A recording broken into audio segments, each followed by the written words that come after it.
order stream today. It's Homestuck Tuesday.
Would the Homestuck unofficial collection like to open, please? That would be nice.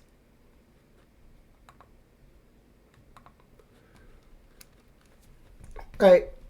Oh, right. We have cloned kids of ourselves. Like, of our future selves or something. They seem to be preoccupied of the... I don't remember. Last time we read Homestuck, we have, like, cloned future kids of ourselves or something. And also, he's here. Little Cal. Controlled by CG again. Gemini? Is that Gemini or Aquarius? I don't remember. Okay, it's a few minutes later. Look how sane and linear we were being. Yeah, okay, awesome. Now fuck you and goodbye. Wait, what? I was just looking at these rascals and I was thinking, how do they go back in time and become us and stuff? Does it have something to do with the reckoning? How do you know about that? You told me. We had this great dare going to see who could be the least helpful and informative, and you totally lost, dude. You were hella helpful. I was obviously just spitting your stupid, pointless human dare. Just spiting your stupid, pointless human dare. What is a dare anyway? It's nothing. Someone says do something, and then, oh, laugh, laugh, you lose if you don't do it. That isn't anything that deserves a word. We don't even have a word for dare in our language. The closest approximation would be worthless fucking bullshit waste of time for silly little children. Oh wow, is that in the name of a movie too?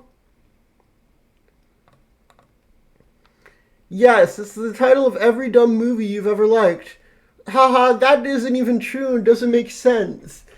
Anyway, we could have made a dare if I'm moving backward on your timeline. You would dare me. How could we have made a dare if I'm moving backward on your timeline? You would dare me to do something, and I would do it next time, but then you wouldn't even remember the dare because we didn't make it yet. That's what isn't true and doesn't make sense, and you damp bag of puke.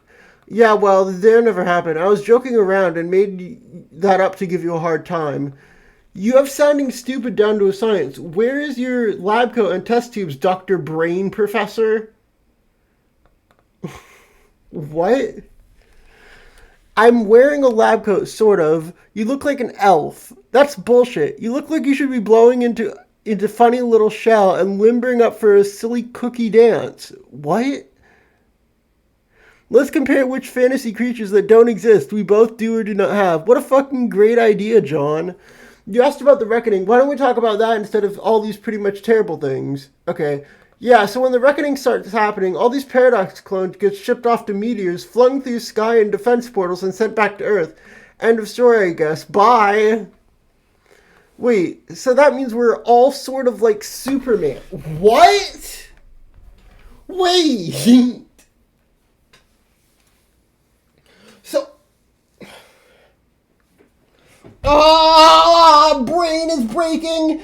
Keep it together, keep it together, keep it together, keep it together, keep it together, keep it together. Okay.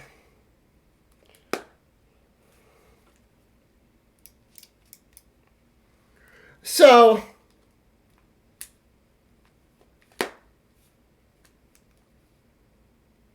we weren't actually born from our parents. We were born here by John in a sort of time loop thing, and then sent back in time to become us later, where we would birth us in the future.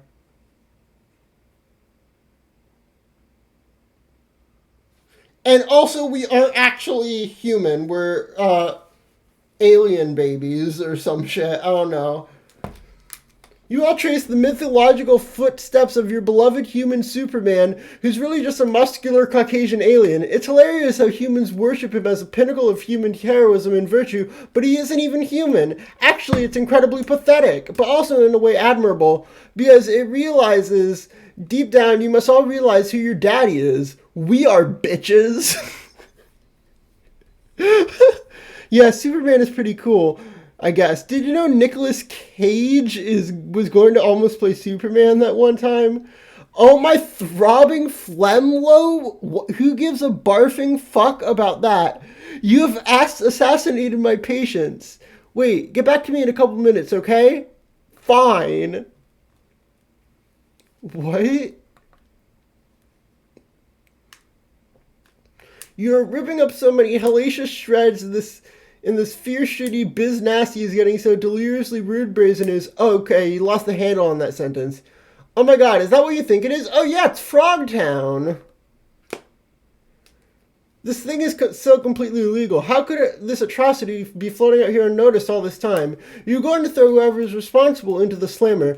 You always call jail the slammer when you are extra angry at crimes. There's a large elevator platform ahead.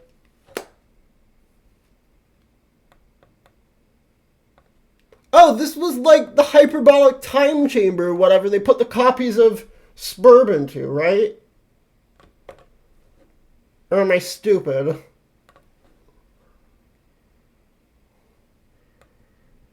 Below is a dark cavernous room. Near the platform is a time capsule. It is deployed a seed and waits for something to be deposited and for the clock to be set. It is all harmless, though. Still no signs of any perpetrators. Deeper into the darkness of the room, there is some complicated lab equipment. Again, nothing particular for this jurisdiction. Why is my dad's hat there? Isn't this in the past?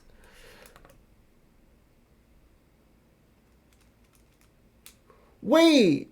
Why is my dad's hat in fucking baby Rose's room? There's a large monitor. Displayed on it is a small human girl in a fancy house. The date is April 21st, 1910. 8 days prior, the orphan girl was taken in by... No, this is Jade and the grandpa. was taken in by an aristocratic Southern colonel and legendary humorist. He recovered the young lady from a crater where a bakery once stood, operated by the man's wife, a notable baked goods baroness. So we're all orphans adopted after we got sent to Earth by meteors from the future. There's explosion in the colonel's backyard. Land sakes alive, we are cooking with petrol now.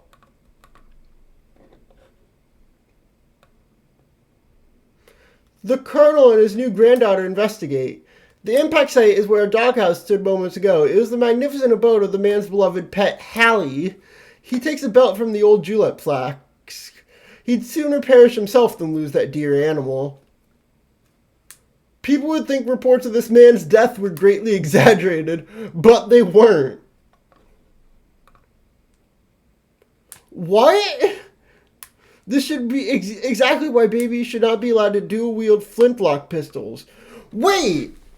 So John killed Rose's grandfather as a baby.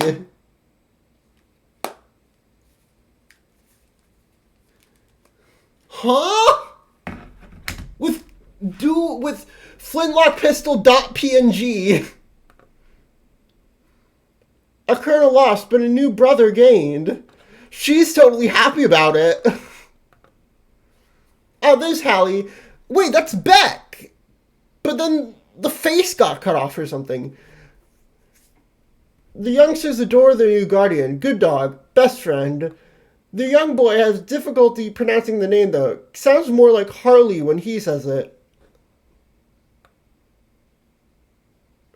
13 years later, the boy develops a taste for adventure. He and his guardian bid farewell. His sister is sad. She will be left all alone with the wicked pastry baroness. She can handle it, he tells her. He believes in her. This all seems pointless to you and immaterial to the crime that has been committed, though you do find it odd that the purifier target has been fixed over that especially stupid-looking animal. You hear the elevator platform. Someone is coming. It is a high-ranking agent from your kingdom. Could he be the man behind this crime? Could his intent be mutinous? You know the agent to be far too dangerous to take into custody. You hide behind some equipment and observe. Wait, why do you have Dave's Suburb copy? He seems to be holding some notebooks and also a pair of juice-stained envelopes. Only one of the books is useful to him. The envelopes are useless, and he couldn't make it through more of a paragraph than the other book. Some weird thing about wizards. He discards them. So, you have... The spare flintlock notebook lands on the floor. The envelopes land in the seed. The time capsule stores the seed, and on account of some default setting, it is programmed to bloom several 100 million years from now. The capsule then radiates a new seed. And readies a new seed. The agent approaches another device near the large monitor. And then you turn the dog into Beck. Wait. This is in 1910. This is way before 1910. What is going on?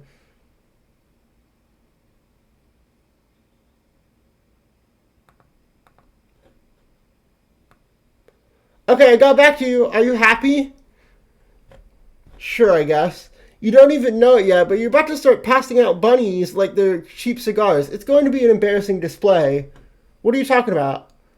Yeah, exactly, Numbskull. Let's just have a chat, and then it can naturally occur to you to be an idiot in the due course of time. Okay, I was sort of mulling over while looking at all these babies with guns sitting on ponies and things, how the reckoning takes them back, and now you said our reckoning starts sooner. Yeah? Are you sure it has to be so soon? Can't we delay it? Haha, it starts in a few minutes, stupid. See that countdown clock over there? You aren't delaying anything.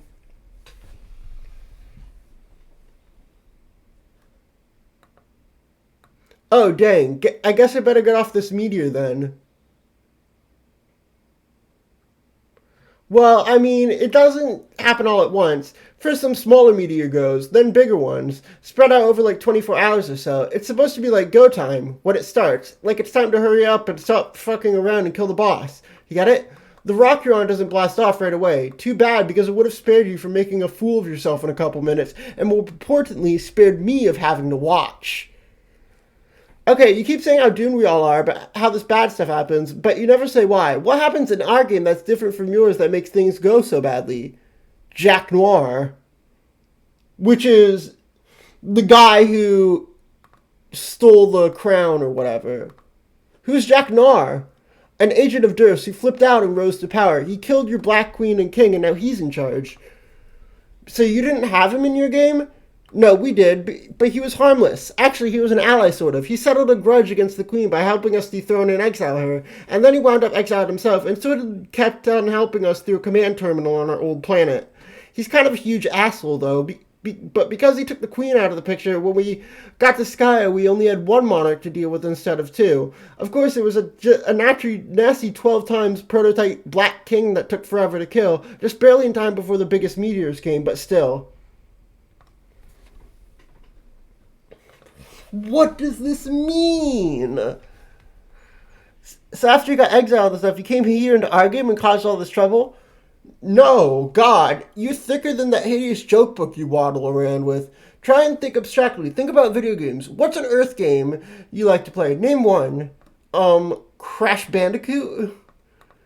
Okay, I don't know what that is, but I feel like it's a really lame example, but that's fine, it's not the point. So let's say you play your Bandicoot and I play my Bandicoot. They're essentially the same Bandicoot, same appearance and design and behaviors, but they're completely separate Bandicoots on separate screens. So we have our own ass Bandicoots to ourselves, the same but different.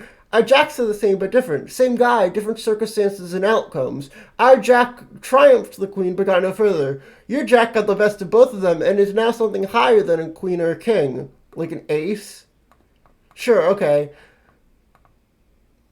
Okay, I think I get it. But how did he do it? What was different about what we did versus what you did? Frankly, I have no idea what the original thing that tipped the scale was. It is under investigation, but it doesn't really matter. The worst is yet to come for me. For you. Oh no, what is the worst thing? Already told you. Damn it. Oh hey, sorry, this little lady is bugging me about something. Might as well get it over with and give her the lousy rabbit already. Oh, I just had the best idea. This is totally perfect. A blonde mother and daughter forever. Together, this is totally perfect. Perfect for what? Flexing your formidable mental handicap like a fucking heavyweight for the next few minutes? Several minutes? Oh wait, let me check. The answer is yes. It's like that scene in Con Air. I will give her the bunny like I am Nick Cage fresh out of summer. Fuck. Wish I had a filthy wife beater on. Oh well.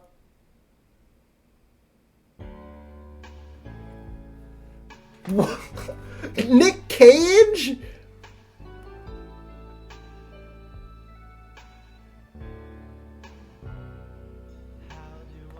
Is this copyrighted?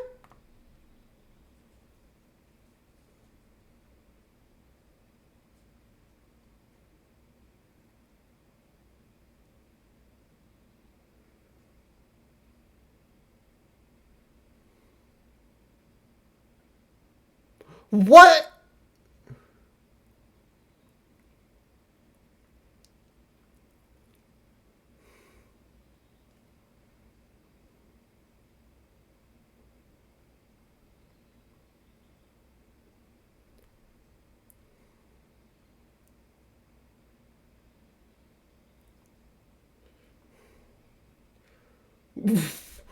Why is Nick Cage?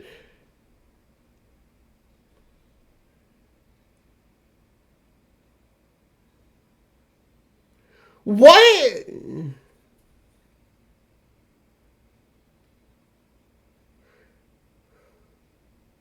Into the Hard Rock Cafe?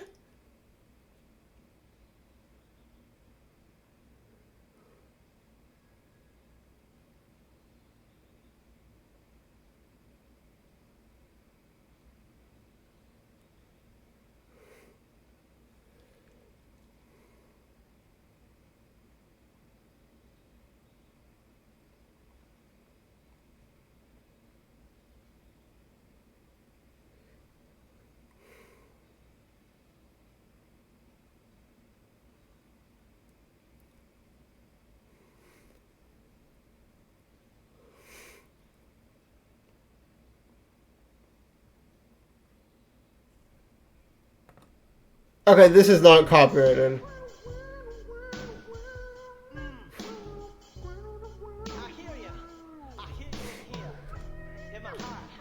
What the fuck?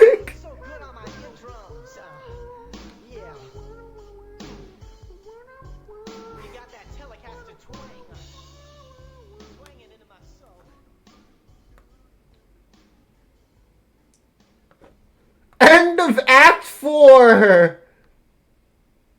Psych, it'll be a few more pages. Dave, what does it smell like? What? Your blood. Fuck off. Dave, give it a little taste for me. Tell me what human blood tastes like. I've been so curious. You're the annoying blind one, aren't you? Yeah? Dave told me about you. God, too many Daves. It's like this big asshole and cool guy party, but someone forgot to invite all the cool guys. Man, I'm telling you, burns like that are unreal. Where do you even get a burn that's that sick? I bet you can't wait to be a useless piece of shit all day and fall down all these burns. No, you messed that up. Dave, this you?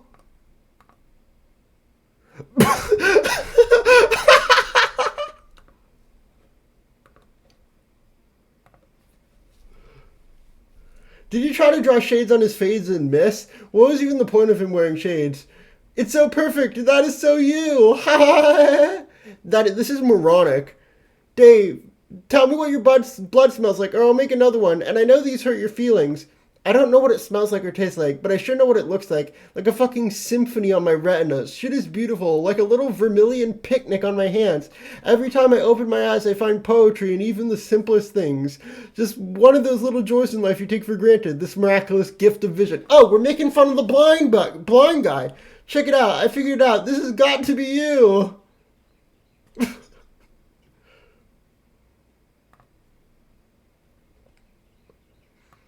I could give myself a hernia trying to be as big a douche as that guy. I could try, but I would end up like a motorcycle stunt gone horribly wrong. My broken body would flop and tumble around like a rag doll. Oh my god, I can't breathe. And yet, as much as that guy's the tooliest dude I could ever hope to meet, he and I would still get along famously, because we can both see.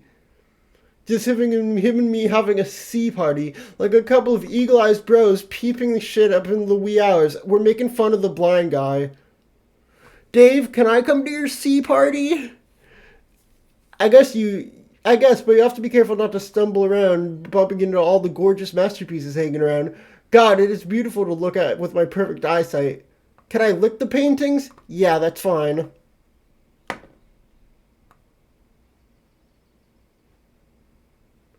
Jade, is your robot nearby?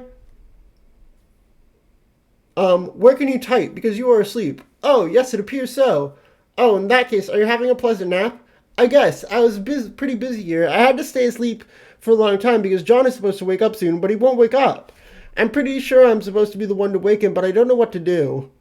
Huh? Oh, sorry. I was looking into to see if I could see him be awake in the future, but I can't see in his dreams or anything. Oh, well, thanks for trying anyway. But you will wake up soon, it looks like, so maybe this means you have success. I hope so. What do I do when I wake up? Oh goodness, there's so much going on, and a lot of trouble that you are in. Oh no, but what it comes down to is that you don't have much time anyway. This is your last day before you make the rift, and then I can't see what happens after that anymore, which is okay with me, because to be honest, seeing your whole big confusing future and past is kind of overwhelming. Yes, I know what you mean. It's so complicated, and I don't even know what I should be accomplishing. I think using these gadgets and things and my timeline advantages to play pranks on you. That sounds like it would be fun, but you guys never even played pranks on me. You were always just kind of mean. Sorry, I think the idiotic thing about trolling is, if you use it to troll people, you're just as likely to get trolled yourself, maybe even more badly, which is what I think is going on here, just between you and me. Why, no, I haven't trolled you guys, or not yet. No, but you sort of are. My friend is going crazy. He wants to talk to you. He left you a message a long time ago on your timeline to talk to him when your robot blows up. Oh yeah, I totally forgot about that. Does it really blow up, or was it another trick? I don't know. I can't see it blow up in your future. Not on screen. I mean, there are lots of explosions all the time anyway. Too many explosions. You could ask me in the future. Okay, I will ask. Okay, you said, yes, it did blow up, and you talked to him, and you said he was a pretty nice guy, which I thought was weird. Is he not a nice guy? Not really. Well, maybe he's been through some tough times. Maybe we should give him the benefit of the doubt? For whatever it's worth, I think you're a pretty nice guy, too. Okay, thank you. Also, you seem to be the only one who ever thinks to talk to me while I'm asleep. Why is that? Oh, I guess that makes it, that it makes sense. Because you have a robot to let you say things that happen on Prospect. And I'm curious.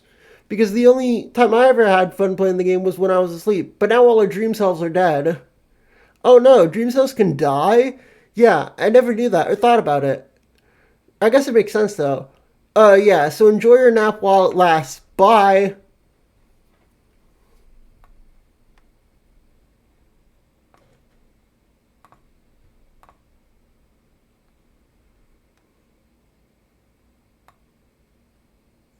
Hello again. Are we friends yet at this point in time? I would speculate that if we are not by now, then it is probably not to be. Pardon? Furthermore, which Rose have you chosen to be this time? The stupid Rose or the smart Rose? I'm a little busy. It sounds like you are attempting to be the smart Rose this time. Please take note of the subtle scorn underlying the selection of the word attempting. Smart Rose should get a kick out of that. Smart Rose is all about the subtle scorn, isn't she? That sounds about right. Well, whereas Dumb Rose doesn't capitalize letters even when discussing the proper names of human monsters in Earth cinema. I think you should establish a greater commitment to a single role-playing scenario. Honestly, I was looking forward to playing along and reading your Dumb Rose script for our next conversation, but it turns out there was a perfectly logical explanation for it all. Imagine my disappointment, while I imagine yours once you finally catch on. I suddenly don't understand anything. What are you talking about? I'd love to explain in detail and cause some sort of time paradox, but you see, and this revelation may be as startling as any, I'm a little busy. Okay, I believe I understand. It was I who did something to provoke your scorn in a previous conversation, that I have not had yet. Yes, that is definitely a conclusion you have just now drawn. The only thing left to do is to ride out the next several conversations while you maintain that understanding, and while I maintain the chilly facade you have grown to so enjoy from Smart Rose, which shouldn't be too difficult because, have I mentioned, I'm busy. Goodbye.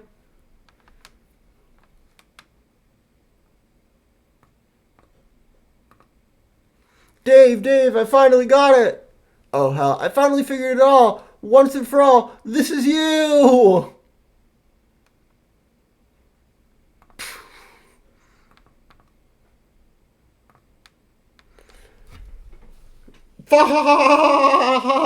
Okay, that's pretty amazing. Oh my god, it's just perfect. Just a cool dude and his bro right there. Adventuring through time and playing pinball and bro having together.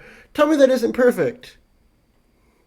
Speaking of which, where's my bro anyway? I haven't seen him since I got here. Dave Sprite doesn't know. You can see everything that goes on, or smell it, or whatever. How does that even work? Do you use a computer to know what's going on? It doesn't make sense. My face doesn't make sense. Dave, your face doesn't make... Damn it. But actually your face does make sense to my nose and my... What? I'm sorry, Dave, that you will never experience the sensory bouquet that I enjoy every day.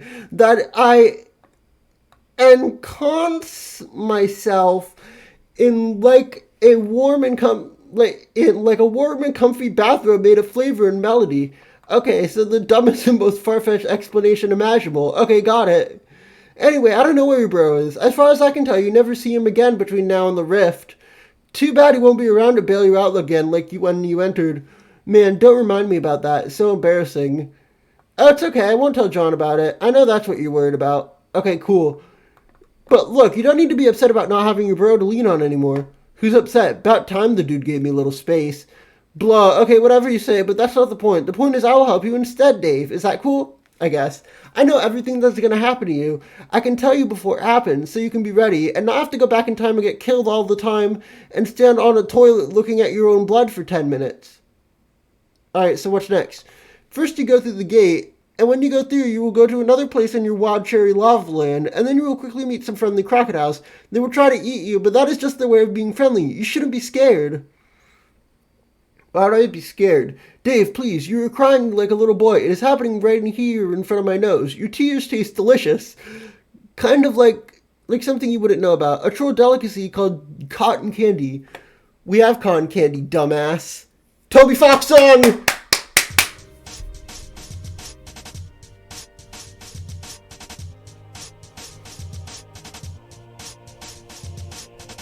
Banger?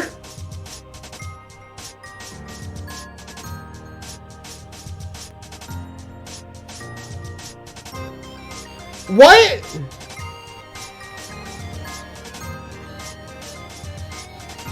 Bro's on the meteor?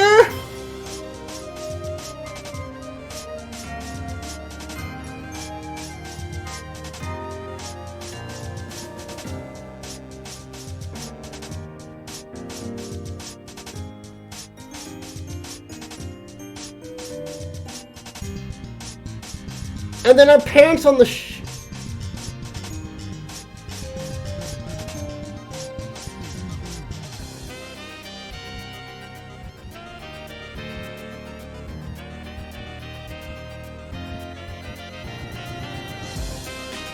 Okay, Jack Noir going crazy.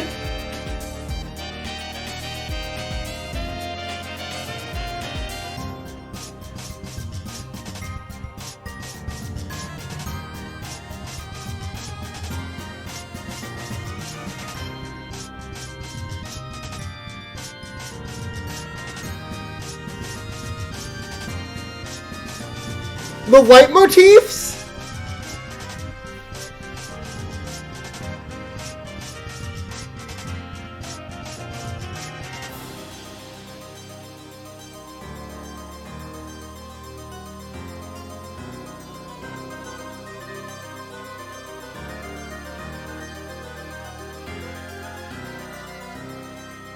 And that creates Beck?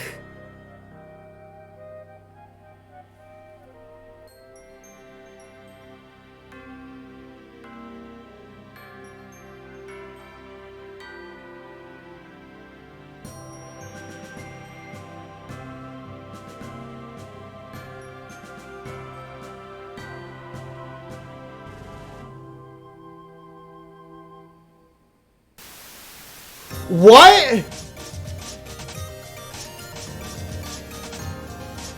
Wait, Jack Noir is back!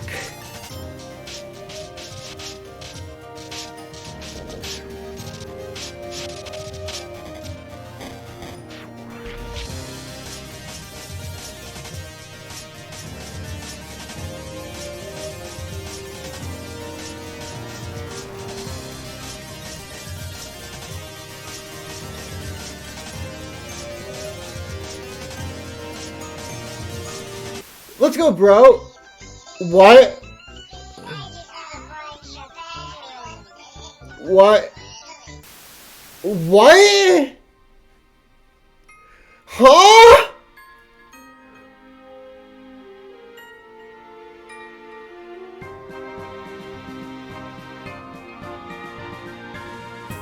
Oh, Jade has to go catch Dream John.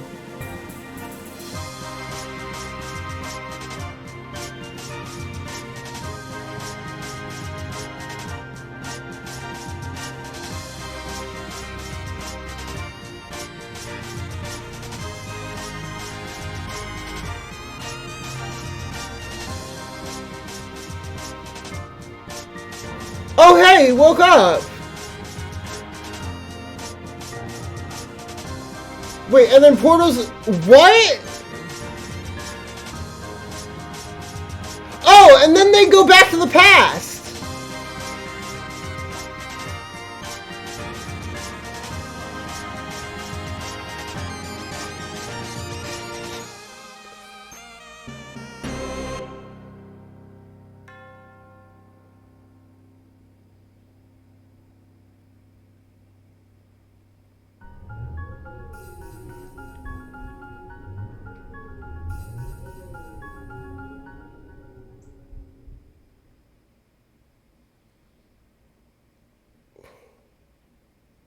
Huh?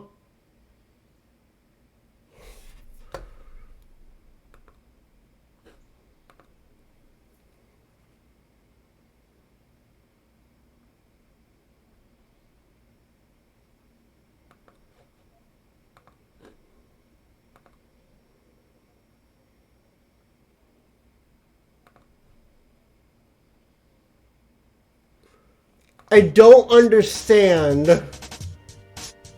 Wait, okay, so this is past Dave climbing up to enter the rift, but then a meteor shows up, but Bro's on the meteor. I don't get it. I don't get it. I'm not reading all this.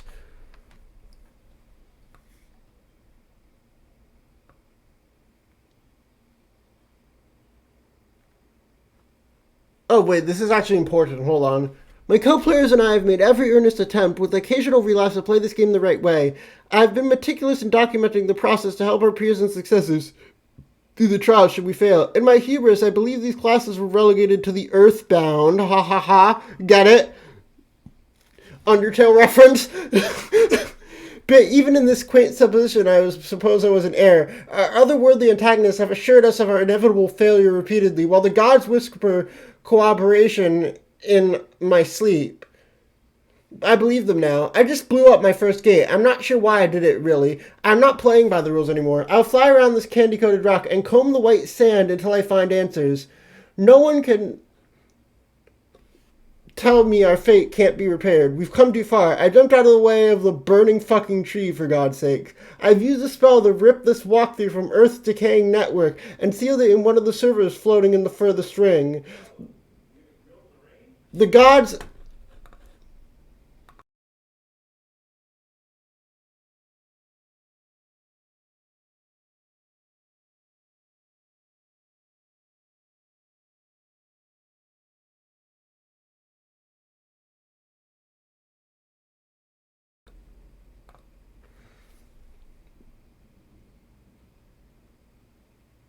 The gods may disperse a signal throughout the cosmos as they wish. Perhaps it will be of use to pass to future species to, like us, have been ensnared by Sky's malevolent tendrils. In case it wasn't clear, magic is real.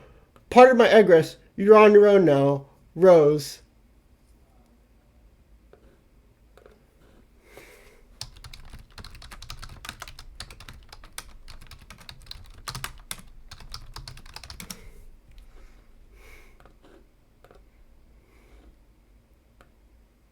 Hours in the future, the warrior calls another broken planet home, another cloth in his garb. Land and rags fit for the wayward. A villain becomes the vagabond. An accursed mascot is located among fallen brethren, its visage revived.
A rag of souls drifts from the heavens, its owner a mystery.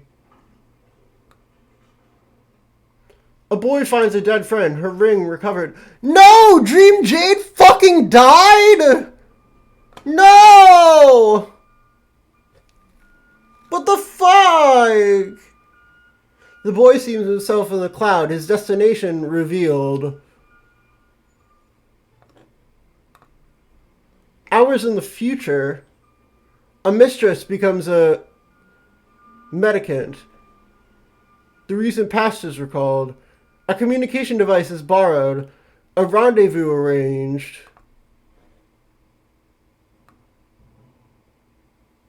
The Slayer is summoned. The collateral presented.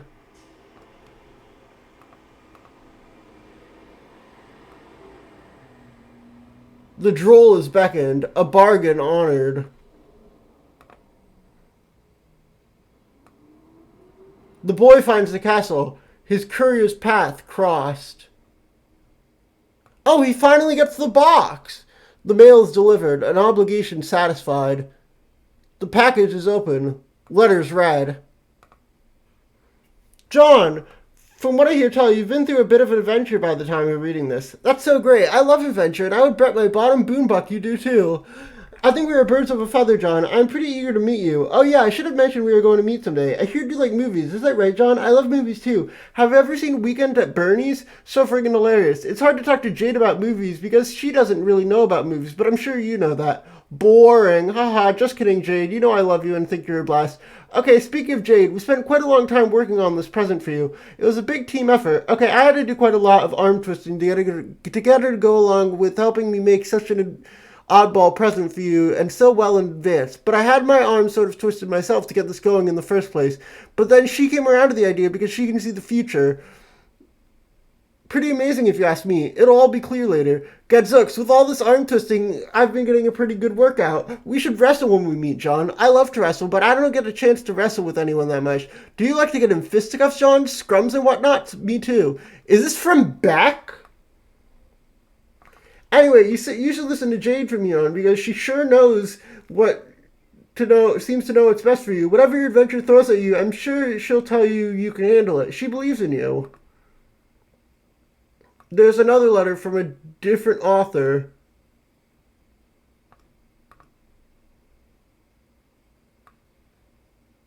Dear John, happy birthday. Even though it's super late and you probably went through a lot of trouble to get it, I really hope my present cheers you up. You looked so sad while you were reading my letter, which is to say the one you are reading now. I can explain. You see, when I go to sleep, in my dreams I wake up on the moon of a planet called Prospect. By now you must know of this place. I've lived there in my dreams most of my life, and I made so many friends there over the years. And you were there too, but you were asleep. In fact, the fact that you are awake now means that all my friends are in trouble. You're awake because it is your job to help them. We'll both help them. But, I know these things because while I was on the moon, whenever I passed through Skya, I could see lots of things in the clouds. The past, present, future stuff about our friends, and future stuff about you. Now that you are awake and apparently in the center of Skya, wow, you will apparently be able to see stuff in the clouds too. Maybe you already have. Think about this present. My pen pal helped me work on it. He included a letter too. He's really funny and silly. I like him a lot, and I'm sure you would too. It took a long time between the two of us, and the present looks like a fun and completely ridiculous thing to get, but it is also really important. You are getting it exactly when you need it the most. Maybe that's hard to believe, but it's true. I saw it happen already. I don't see everything, John, and I definitely don't know everything that's going to happen, but when I do know something, I always try to do my best to tell people in the future. What I'm supposed to say is, you'll get the hang of it. John, I'm really looking forward to seeing you when you wake up. It's been nice playing with my Prespidian friends and all, but also kind of lonely knowing you were in the other tower sleeping and having lousy dreams. I'm not sure where I am when you are reading this, but I'm sure I'll make it down to where you are soon. Geez, how did you get down there? Oh well, I'll find out. No! I can't wait to fly around the moon with you and show... No! She's fucking dead! No! That's so sad! No! Not like this, bro! A boy's grief is interrupted. His ring sought.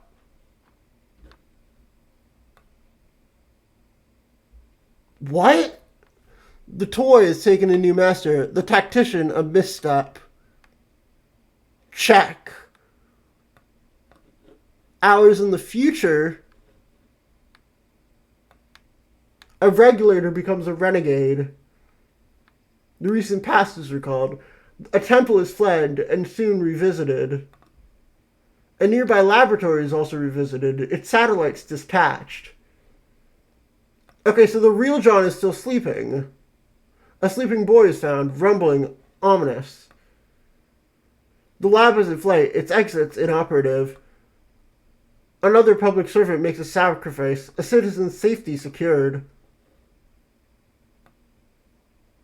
The tyrant is retreating. A battleship landing.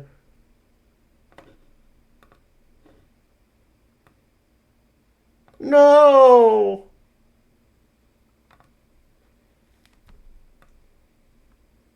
A grandfather mourns. A family tradition honored. They turned her into fuck. They fucking stuffed her. No! That's awful! A queen mourns. A kingdom bid farewell. Hours in the future, her journey through the windswept must be made alone. Her entourage bid farewell. A queen becomes a questant. And then years...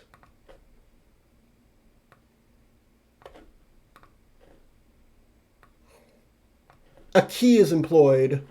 A command station repaired.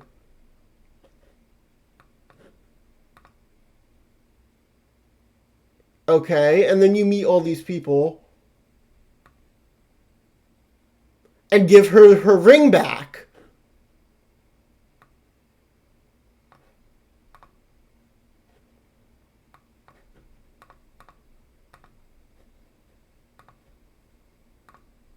But John also has the ring.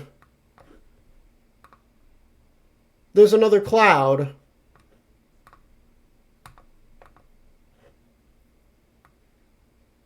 And inside a dark laboratory, unused for years, and inside a fourth wall, pilfered their...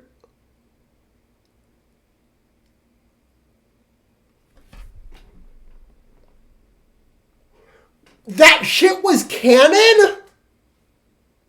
Huh? That was canon? That intermission where Andrew Hussey showed up, that was fucking canon? That mattered? Oh my god. That fucking mattered? That was actually real and not the author just doing a bit? You're...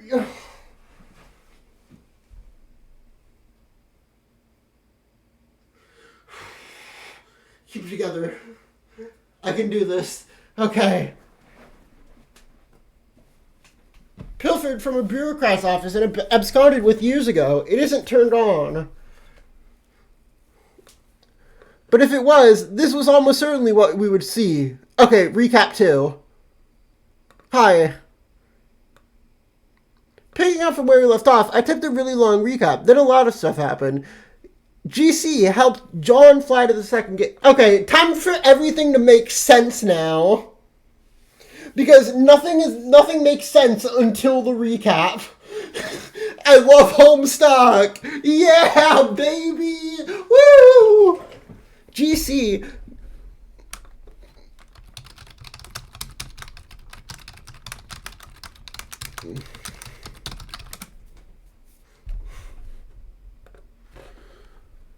GC helps John fly through the second gate, which took him to Rose's world Lolar. He crashes into Rose's room when he fell asleep. I'm not going to read all this out loud, by the way. I ain't reading this out loud. He crashed through Rose's room where he fell asleep. He snooped through a room and Dave tricked him into giving him the code to duplicate Rose's writing. John opened the package Rose made for his birthday. It contained the bunny from Con Air, the same one John got from Dave, but older and dirtier. She had the bunny since he was very long. John leaves Casey, the salamander, in the room. He briefly speaks with GA from Rose's computer and pretends to be Rose. She believes he is, triggering a convoluted series of conversation between her and the real Rose in both the past and future in no particular order. GA gets help with her computer from TA in time to see Rose at her computer, having woken up. Before she woke up, Dream Rose was awake on Dursa's moon. She now had memories from her future self's doomed alternate reality. She flew to Dream Dave's tower and got his attention with a ball of yarn, causing the real Dave to fall asleep. They had a dream dance party. Dream Rose threw Dream Cal out the window. Bro's rocket board caught Dream Cal. AR followed the board and Cal to a transportalizer on Durst, which led to a meteor lab in the Vale. Meanwhile, Lolar, Rose's mom, defeated a huge monster. The pony Maplehoof followed her and collected the grist windfall. Both Mom and the pony then transported into the meteor lab. John's dad found a clean hat John has deposited into a parcel Pixis. Dad followed Jade's grandpa, who was carrying John's Sassacre book, into some ruins. They both transported to the meteor lab, too. Meanwhile, John used the grist collected by the pony to make a normal-sized version of a giant hammer, Fear No Anvil, which Dave Sprite gave him the code for. Dream Rose saw John on Dream Dave's computer and woke up. She went out to see him, but he had already blasted off. He took the mutant kitten, Vodka Mutiny, with him. John found the ruins that Mom and Pony went into. He went in and killed some powerful monster with his hammer and transported to the meteor lab. But then he found no one except for the pony. Some other stray items were on the floor. Dad's dirty hat, the Sassacre book, and Dream Cal. He found some apparatus used to genetically engineer foot soldiers and ancient for white and black armies from chest piece DNA. He also found a junior ectobiologist lab suit and a series of terminals much like those the exiles would find in the far future. Oh! He would use this apparatus to create paradox clones of himself, his friends, and their guardians. Meanwhile, AR surfed Bro's rocket board to a different meteor containing the frog temple that would later root itself in Jade's Island. Oh! That meteor is the same one that hit Jade's. Oh! Inside, he found the same time capsule she would find later. He also found some more lab equipment used for ectobiology. This equipment would be used to create Beckerel, to create Beck, a mutant combination of genes of an ordinary dog in the early 20th century, and the DNA code in one of Rose's journals. AR hides in the lab when he hears one of Jack's henchmen, the Draconian Digitary. Oh, Diamond's Droog. DD is carrying Rogue's duplicated journal, which he stole from Dave. And Dave's beta, which was used as a bookmark. He discards the beta into the time capsule. Millions of years later, from the capsule's perspective, Jade would retrieve the beta and use it to connect with Dave, allowing him to enter the medium. Dave created the journal duplicates after an extensive alchemy binge. Rose, too, had a similar alchemy session, and both kids upgraded their weapons and gear. Rose made a pair of needle wands. She crossed with her grimoire and took up the art of dark magic. She used this magic to burn her journal, thus destroying the genetic code. She was advised to do so by the gods of the furthest ring, who she was now able to communicate with in her dreams. The gods live far beyond the Veil and advise the children of the Moon of Durst, and serve as the counterpart for the role Skya plays for the children of Prospect's Moon. They deemed the code would inevitably be used to create Beckerel, which would inevitably be used to create Beck would be dangerous. Dave decided to destroy his copy too, but when he went back to his room, he discovered they were stolen. He also found his own dead body. What? Was apparently him from the very near future, attempting to go back in time to stop the thief DD. Oh right, I remember that. Dave decided not to attempt any more time travel and disposed of the body. GC discussed the matter with him and pledged to help him by telling his future self along the way, so we don't have to face the death of more future selves or suffer through the embarrassment he went through while entering the medium.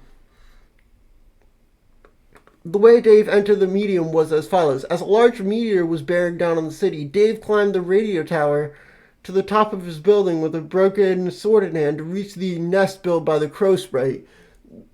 The sprite guarded the egg, which, unknown to Dave, simply needed time to hatch before he could enter. The sprite pecked his head and he fell. He was saved by his bro's rocket board. Meanwhile, Bro was on top of the meteor, routing it as it descended. He used the sword to chop it in half, diverting the initial impact from their building to two separate impact sites. He thus bought a little more time for the egg to hatch, which it did, just before their location was consumed by the blast. On Prospect's moon, PM prepared to depart for the battlefield at the center of Skya to seek the king's counsel on what to do with the queen's ring. She was tailed by another one of Noah's lackey, the courtyard droll, CD.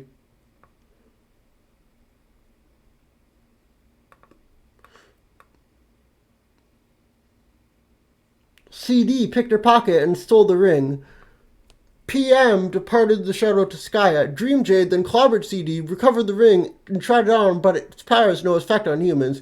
Later, CD would travel to the battlefield and continue tailing PM. The battlefield is a planet in the center of Skya. It undergoes a transformation with each player that enters the medium, and each new prototype kernel introduced. It starts as a simple 3x3 chessboard with two kings in perpetual stalemate, and expands to a larger board and more exotic collection of pieces with the first player entering. Then it becomes a much larger cube with the second player, and an even larger spear with oceans, and presumably transform again with a fourth.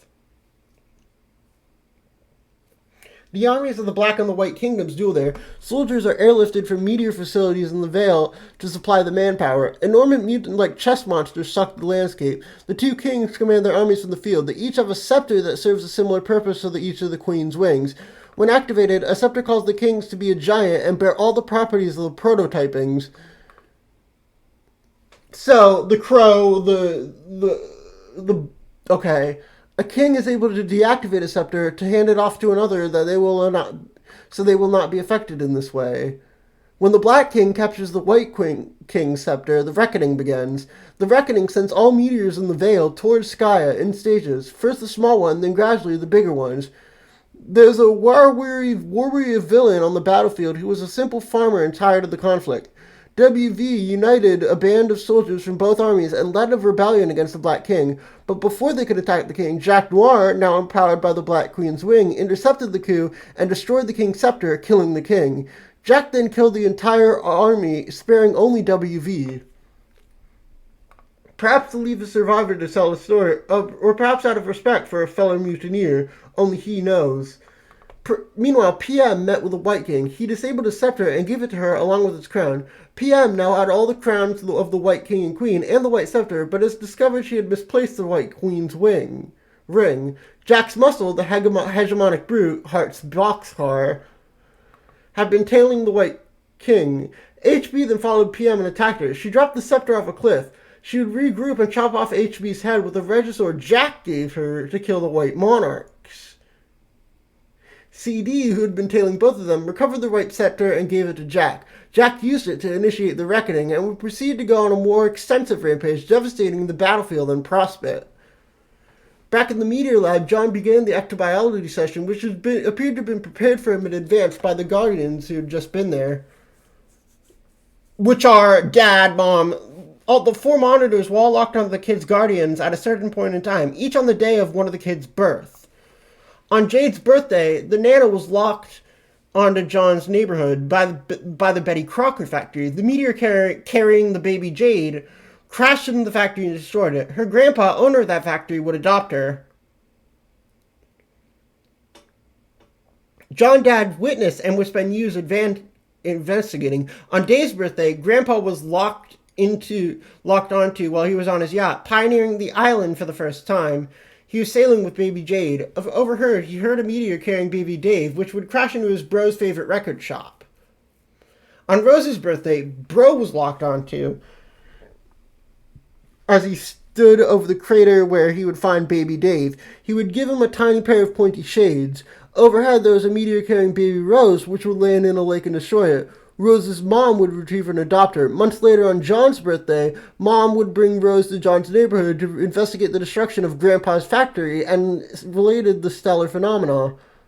The target was locked onto her. Dad came out of the family joke shop to greet her, leaving Nana inside. The meteor-carrying baby John destroyed the shop, killing Nana. Dad would adopt John, and Rose's mom disappeared. Dad retrieved her scarf and filed the clue away for his ongoing investigation.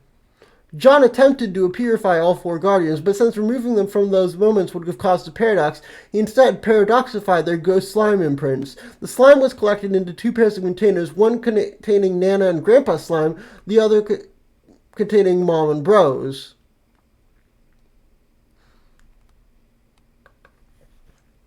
Wait, so Nana isn't the Guardian...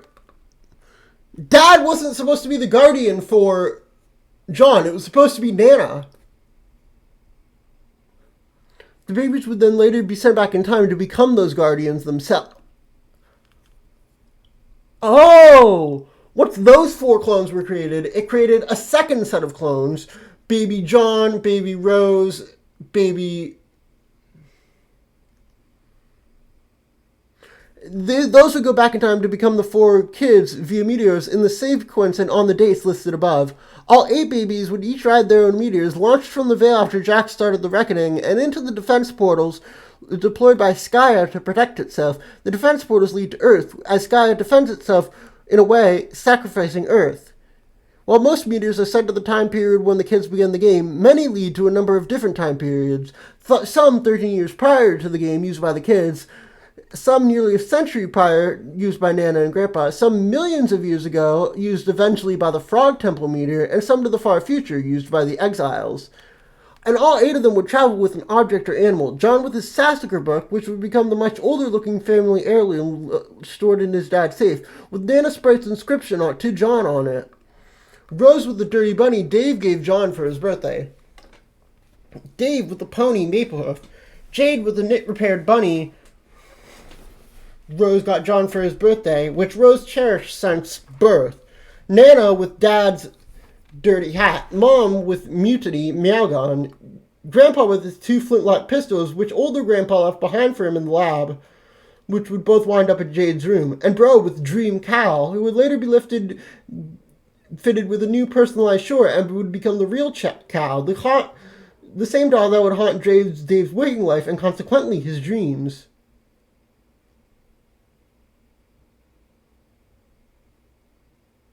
All these babies and their items would automatically be transported to their own meteors at the onset of the Reckoning. John made absolutely sure to give Baby Rose and Jade their bunnies, which he saw as an opportunity to reenact a scene from one of his favorite movies, much to the dismay of the watching CG. While AR was in a Frog Temple lab, he would see more of young Nana and Grandpa's story. On 4/13/1910, exactly 99 years prior to John's birth, baby Nana's meteor was destroyed by a bakery owned by Betty Crocker. Nana was adopted by Crocker's husband, Colonel Sassacre, and taken to live in a mansion. 8 days later, Grandpa's meteor destroyed the dog house belonging to Sassacre's dog, Hallie. Hallie was elsewhere and was unharmed. While Sassacre and Nana went to investigate the crater, Sassacre was shot and killed, accidentally with one of Grandpa's pistols. Hallie then showed up, who young Grandpa would... So Grandpa is Colonel Sassacre! Jade's Grandpa is Colonel Sassacre! Was one of Grandpa's prisoners. Hallie then showed up and would largely serve as their guardian for the next 13 years. With presumably some parental influence from the wicked Crocker. On his 13th birthday, Grandpa would run off with Harley to find adventure. Nana would stay behind, contend with the Batter Witch, and master the art of baking, as well as take up her deceased grandfather's tradition of pranksterism. Harley was locked in the Frog Temple's equipment. locked onto by the Frog Temple's equipment. DD activated the device and produced a parallax code of Harley combined with the controversial Meow code to create the puppy Beck. This spectacle terrified AI, leaving a major impression on him. He would later recognize Beck's silhouette carved on WV's pumpkin years later. This pumpkin commanded his fear and caused him to surrender. Meanwhile, the grown-up version of Mom and Dad were on board of a flying battleship belonging to Grandpa, who piloted it towards Skya. Dad gave Mom her long-discarded scarf from the day he lost his mother and found his son. The two guardians traded gestures of affection. Jade remained asleep through it all, trying to stay on the moon as long as she could until she could figure out how to wake John up. She talked about this with A.T., who revealed he preferred his dream letter and prospect more than any aspect of the game, and regretted the troll's dream selves were all dead. Jade expressed surprise from the notion of dream self mortality.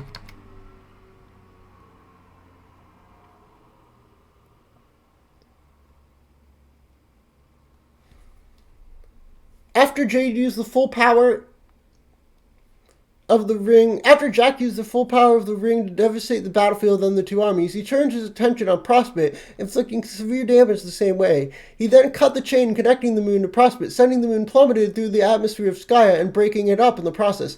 Dream John, still asleep, fell out of his tower and drifted down ahead of the falling moon. Dream Jade flew to intercept him and spent a moment trying to wake him before the moon's collision was imminent.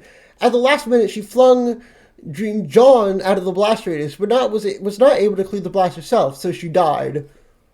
The blast left a massive crater on the battlefield. This was the first thing Dream John saw when he woke up. The death of Dream Jade caused her dream bot to malfunction and explode, destroying her room. Still asleep, Jade fell from her tower, and Beck watched from a distance, and an enormous meteor loomed overhead.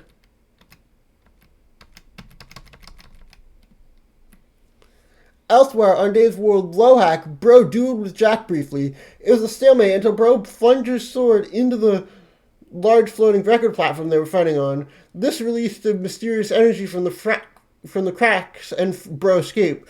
Rose completed her final game facts walkthrough entry. She used magic to seal into a server in the furthest ring to be accessed by players in worlds beyond their own. She had destroyed her first gate on a whim and resolved to search for answers to remedy the hopelessness of their doomed session. Meanwhile, Dave entered his first gate, riding into it with his awesome skateboard, Unreal Air. The four exiles arrived on Earth after its apocalypse, but years before they found their... So, we're already doomed at this point. WV wrapped himself in John's dream blanket, which became dirty and unrecognizable over time, which formerly sat... You'd found it along with it a Jack-like doll on Battlefield, which formerly sat in Dream John's bedroom, haunting his dreams. WV ripped it apart. PM wrapped himself in a Prospect banner, which too faded to time. AR wrapped himself in caution tape, using his own supply as well as some fresh rolls he was lucky enough to discover near the ruined frog temple in one of Grandpa's old crates. This was after he escaped that same temple in the medium and found the meteor lab in which John slept. The meteor then took off for Skya via the Reckoning. AR taped John to the rocket board to cast him off before the meteor went through a portal. Thus AR became exiled. WQ exiled herself with an entourage on a royal cruiser and landed on Earth. She departed on a solo quest.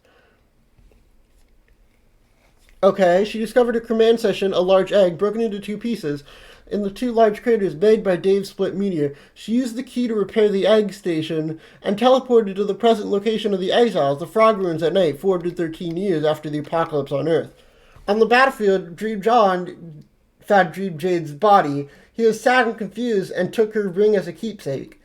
Meanwhile, Grandpa would land on his ship on the battlefield, find and recover her body, would land a ship on the battlefield, find and recover her body, and use it to create a stuffed trophy as a memorial, as per the Proud family tradition. He was departing the ship and leave Mom and Dad behind. John saw a vision in a cloud, directing Moses as to where to go. It was a castle where he would rendezvous with PM. PM, after beheading HB, used his radio to summon Jack. He came and he traded the two white crowns for the green. And she traded the two white crowns for the green box. Jade's present to John. He appeared pleased to uphold his end of the bargain, either out of the misunderstanding that he was still under control of its contents, or out of respect for PM's tenacity and brutality in pursuing the prize. Only he knows.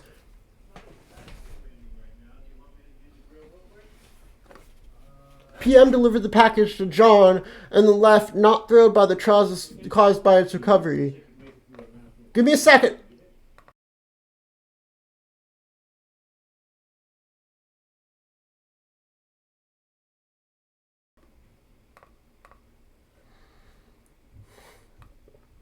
John opened it. The gift was the pen pal's idea, and he himself was coerced into the plan by someone else. The box contained a modified version of the stuffed bunny John had received for his birthday. It was the same knit-repaired bunny John sent back in time with baby Jade, and it was presumably kept as a childhood toy ever since. It was now upgraded with mechanical parts.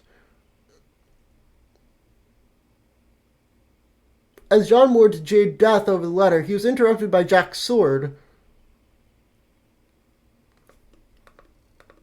Jack was after the ring, but the heavily armed mechanical bunny intervened, recognizing John as its new master. Jack, knowing the danger of the toy, was forced to retreat.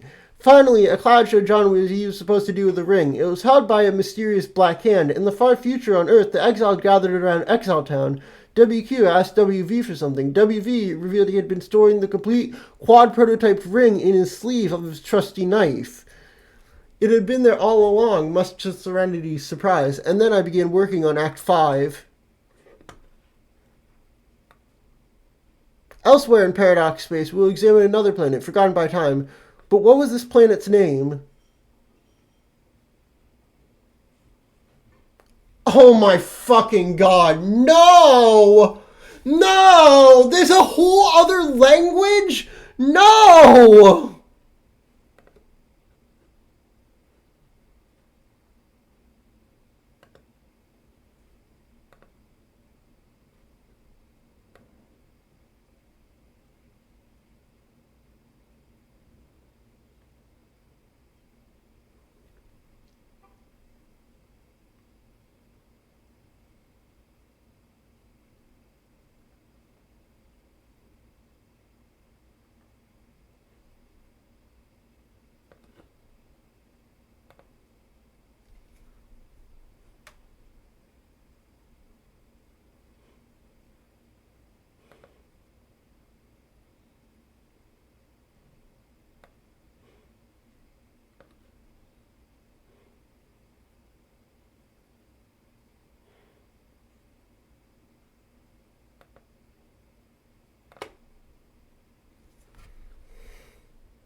The pop-up went away.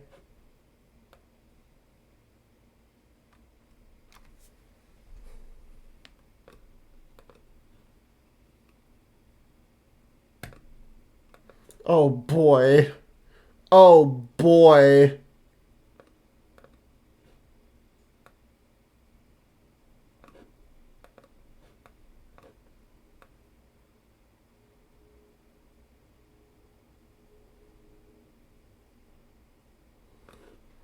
Oh boy.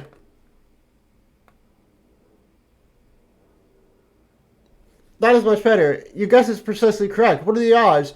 We examined the planet Alternia. Somewhere on this planet there is a young troll. The young troll stands in his respite block.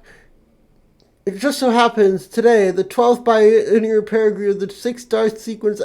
Is this the troll chapter? Is it? Oh my god, is this where it happens?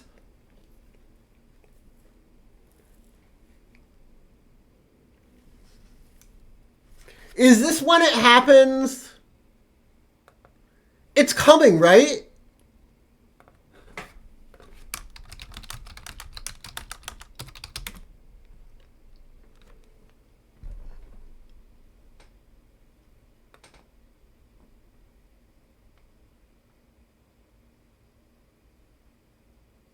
No, it's not. Not yet.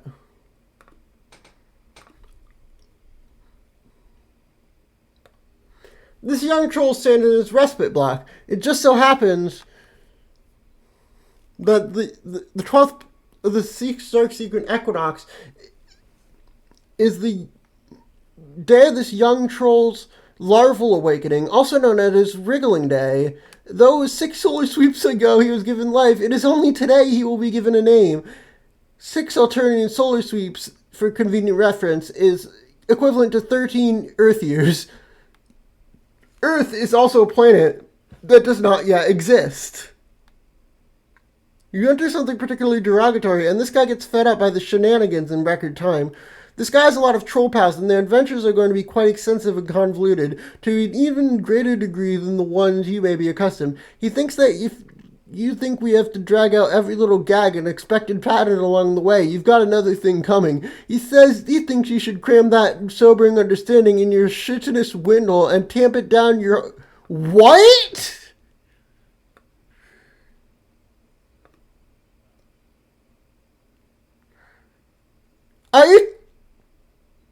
Huh?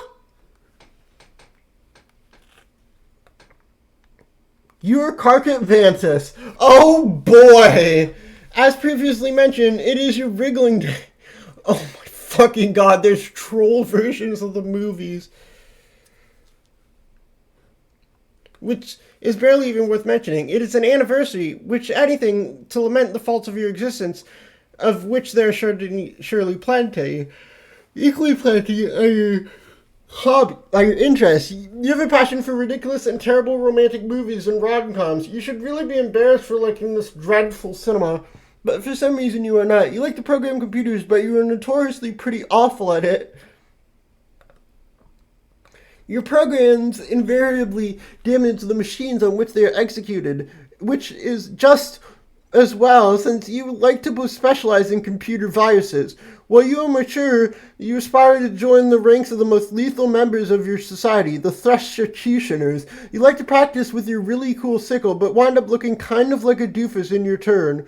You like to chat with your other troll pals, most of which drive you batshit up the fucking belfry. You've been trying out a new chat client called Trollian, and you are not sure what you think about it yet. Your troll tag is Carciogenesis, and you speak in a manner that is almost exclusively ornery all the time. Later you will play a game with 5 friends, and go on a big adventure with the game. This game does not yet exist.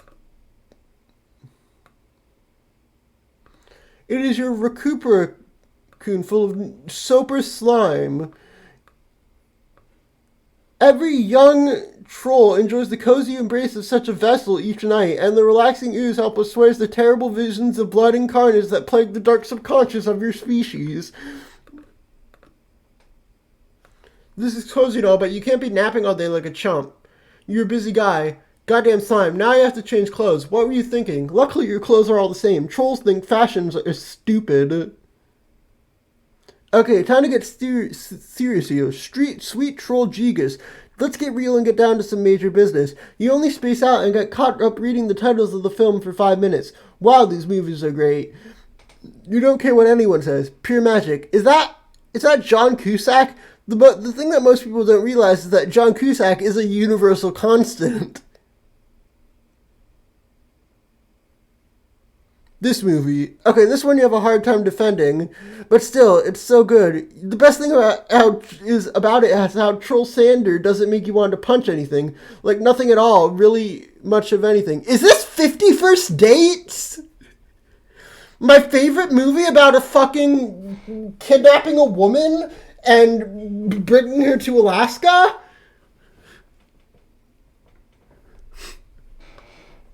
That's the only Adam Sandler movie I know. That and Pixels.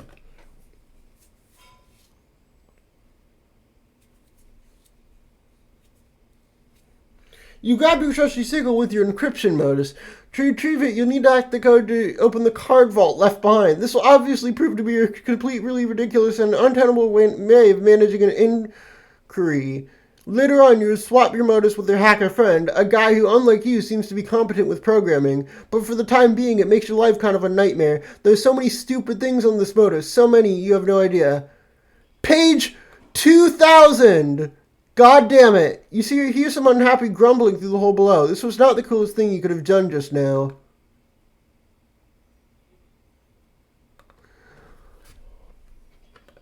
And now, we're at page 2000!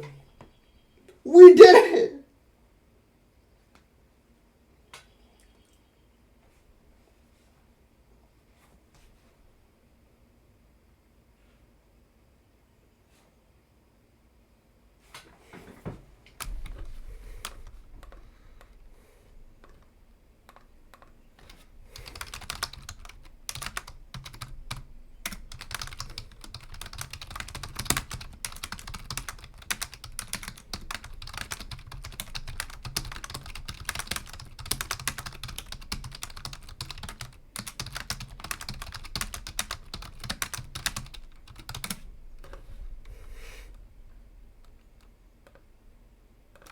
My throat is fucking shot, dude. This is why I only stream Homestuck once a week. Because it fucking ruins my throat. That's where we're gonna end the stream for today. We'll continue next time. Thank you for watching. What?